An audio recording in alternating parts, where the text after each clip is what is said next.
Ladies and gentlemen, the President of the United States, accompanied by Clayton Williams and his wife, Modesta.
Fellow West Texan, a fellow conservative, a true friend, the President of the United States, and a man with whom I am proud to shake hands, the President of the United States.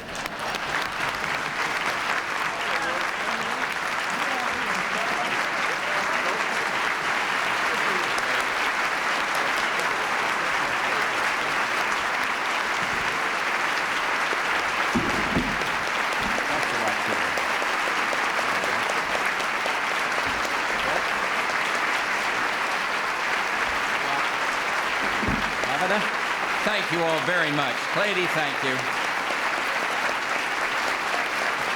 Thank you all very, very much. Thank you. See you, Ed. Thank you, Clady.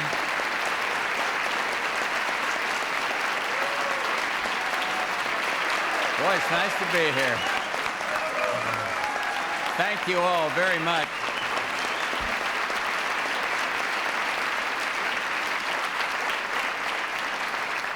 Thank you so very much, Clady. Generous and very kind words. And of course, my special thanks to all of you for that warm welcome. Let me just simply say it is great to be back home again, and it's always a pleasure for me to set my silver foot back on Texas soil.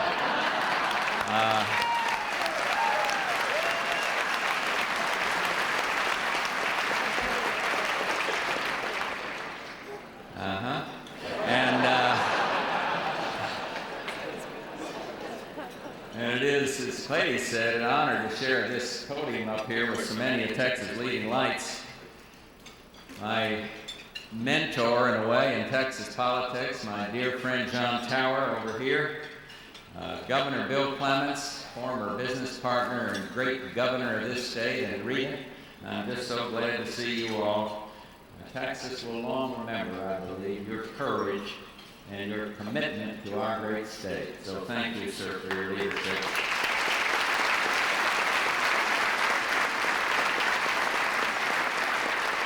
And on the end down here, another well-known to Dallas, Bill Moss, who is giving of his time, as you might say, one of our main points of light, heading the President's Drug Advisory Council and doing a first-class job in the battle against drugs. Bill, I'm glad you're with us today.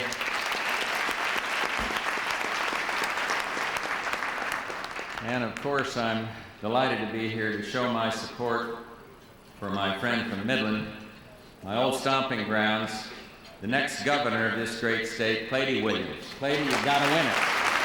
You've got to win it.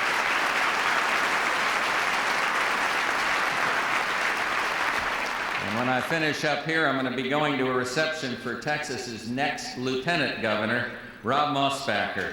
What a team they will make in Austin. And I believe they're going to do it.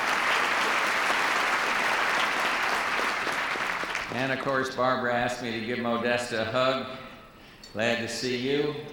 Glad to see Clayton. Glad to see your great mom here.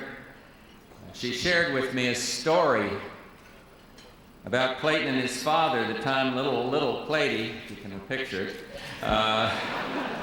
went to break his first bronco. Horse broke free and began to buck.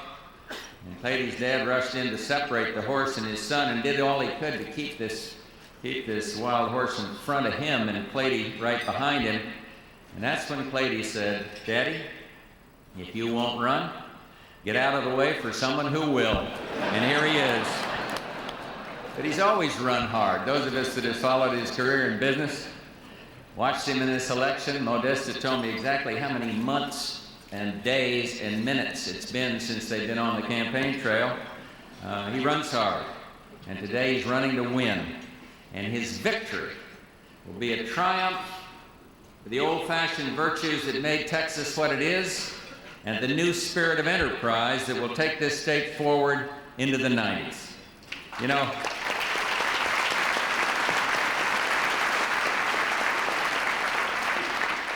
he's a Texan, born and bred, steady, strong, calls him as he sees him, straightforward, tireless advocate for every hardworking Texan. And I've watched the issues unfold. He's tough on crime. He knows that the handcuffs belong on the criminals and not on the policemen and the courts committed to uphold the law.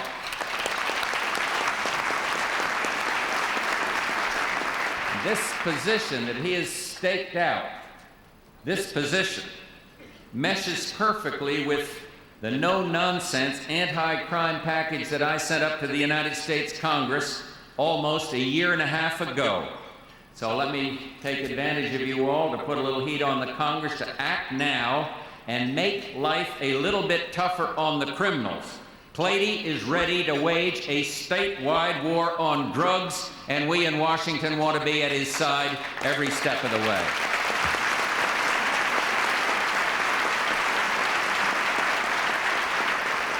And again, our positions mesh perfectly with our national drug strategy that has resulted, and I can report this accurately, our national drug strategy has resulted in significant progress on the nationwide war on drugs.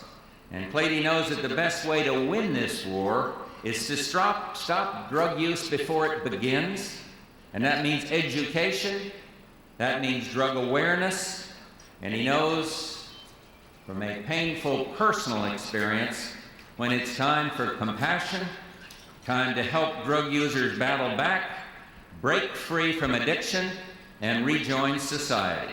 And he knows when it's time to draw the line for drug kingpins who deal death right out on our street corners. And he does, as I do, support the ultimate penalty, the death penalty for those drug kingpins.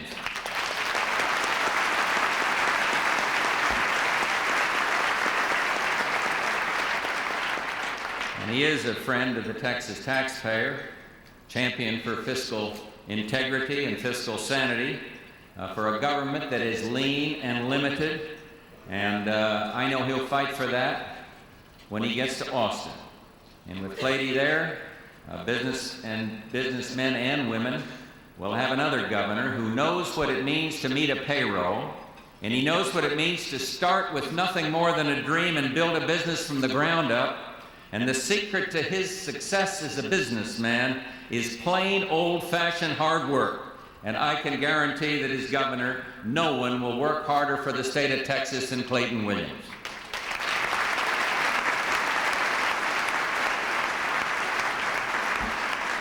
And we had a chance to talk about this on the way down on Air Force One, and I agree with Clayton that what the states need is not more programs mandated, directed from Washington, D.C., but more confidence and trust in people and in the power of the local communities. After all, Texas doesn't just have problems. Texas and Texans have the solutions.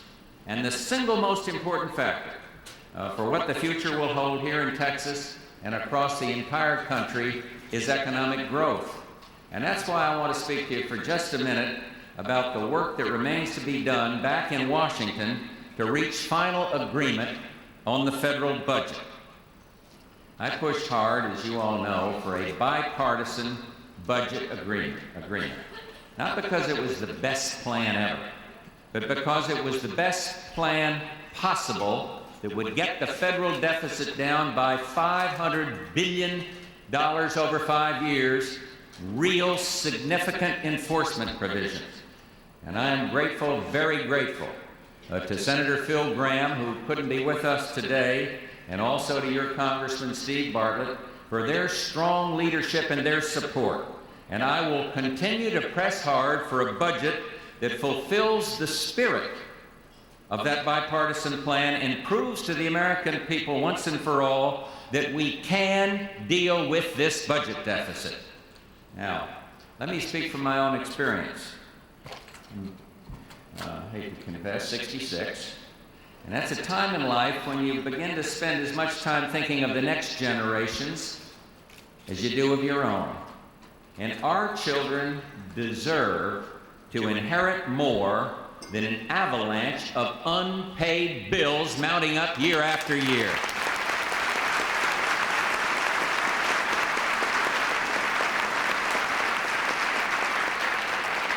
Let me share with you, we get some amazing mail at the White House. But let me share with you a letter sent to me at the White House from a little girl named Courtney, no last name, no return address. And it's short and it's simple. She says, "Dear Mr. President, I don't want to owe when I grow up. I don't want to owe when I grow up." Well, I would say to Courtney, since I can't write her back, I got your letter, and I'm going to do my level best to make sure that the Democrat-controlled United States Congress gets that message. We owe it to these kids that they not be mortgaged over and over again.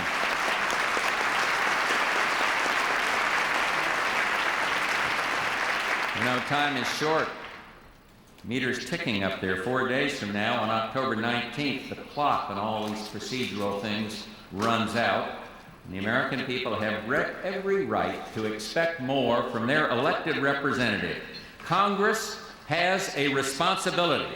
And if this is the best that the system can do, then it's time to build a better budget system.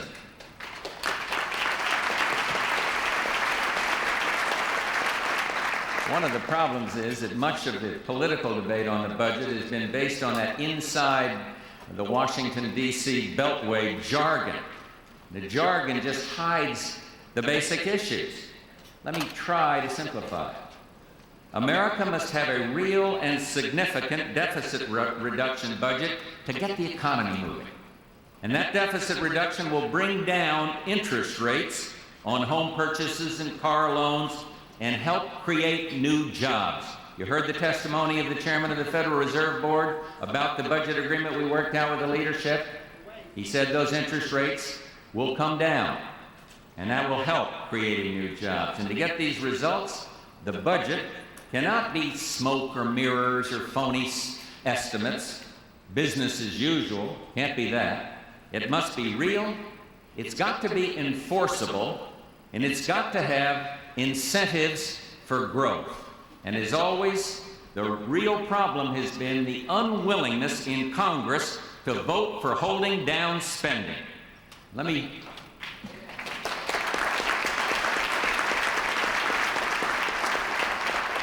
sure you're confused. The House now doing what they should, trying to come up with their agreement, and the Senate now working its will. And the one thing that appeals to me about the current Senate package is that it holds the line on income tax rates. One of my biggest fears has always been that the Congress will continue to pay for its spending habits by raising income taxes on everybody. And in fact, the Budget Summit has moved us in the right direction and has brought us now to the final countdown week. In the next 5 days, Congress has the chance, and in my view, Congress has an obligation to act once and for all.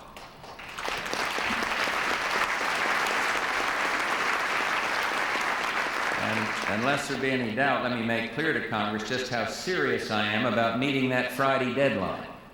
37 times. 37 times, John Tower will remember some of these, in the last 10 years, Congress has missed its own budget deadline. Twice now this year, I've signed emergency legislation to add more time to the clock. Well, this Friday, time's up. The American people deserve more than this stopgap government. And I'm confident now that Congress can meet this deadline, can complete its vital work, and pass a sound budget that puts this nation on the path to a long-term economic growth. Getting that deficit under control is essential, not just from the standpoint of the American economy, but as I look at the big picture, I'd say especially now with the challenge that we face in the Persian Gulf. We all know the grave economic consequences of Iraq's occupation of Kuwait. But as serious as these consequences may be, what is ultimately at stake is far more than a matter of economics or oil. What is at stake is whether the nations of the world can take a common stand against aggression, or whether Iraq's aggression will go unanswered. Whether we will live in a world governed by the rule of law or by the law of the jungle.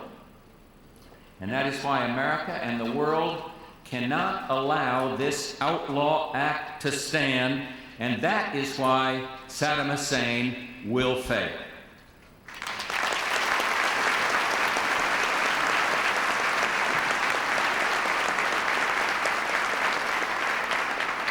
Every day now, new word filters out about the ghastly atrocities perpetrated by Saddam's forces.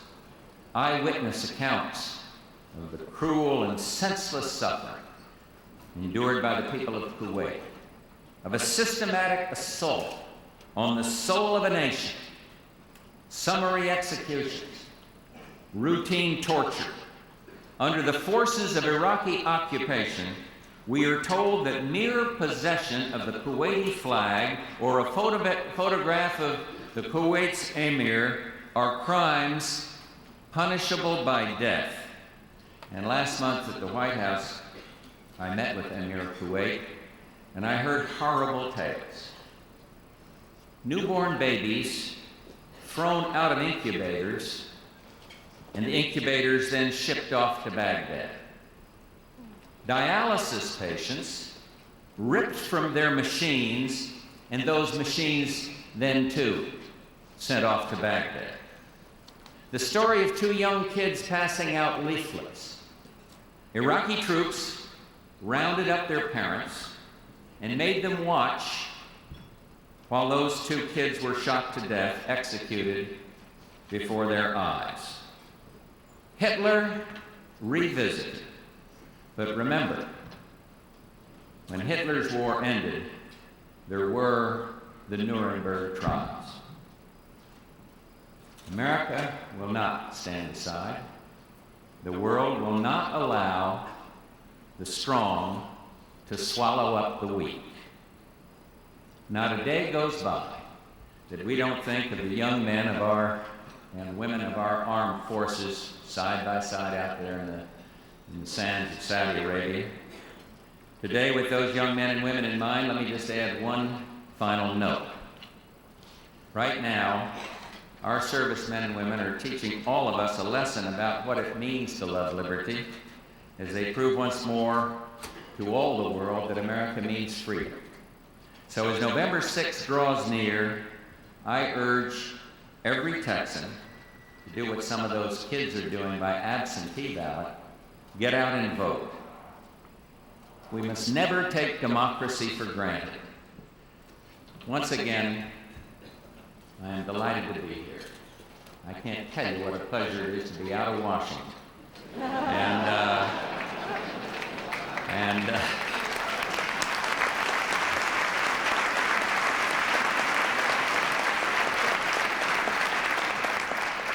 It is always nice to come home, but it's a special pleasure to come home to support somebody I believe in, somebody who will be our next governor, Clayton Williams. Thank you all very much. Now go out and work and vote and get this man elected to the governorship. Thank you very much.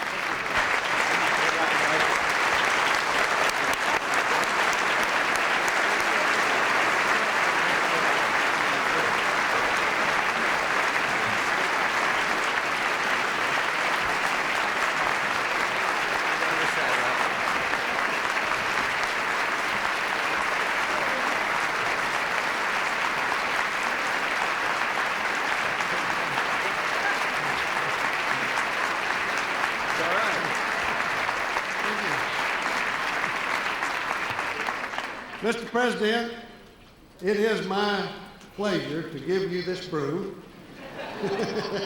It is symbolic of what we are going to do to the liberal Democrats in Texas. We're going to sweep out the liberal Democrats who serve the special interests and whose only goal is re-election. We're going to propose a constitutional amendment setting term limitations.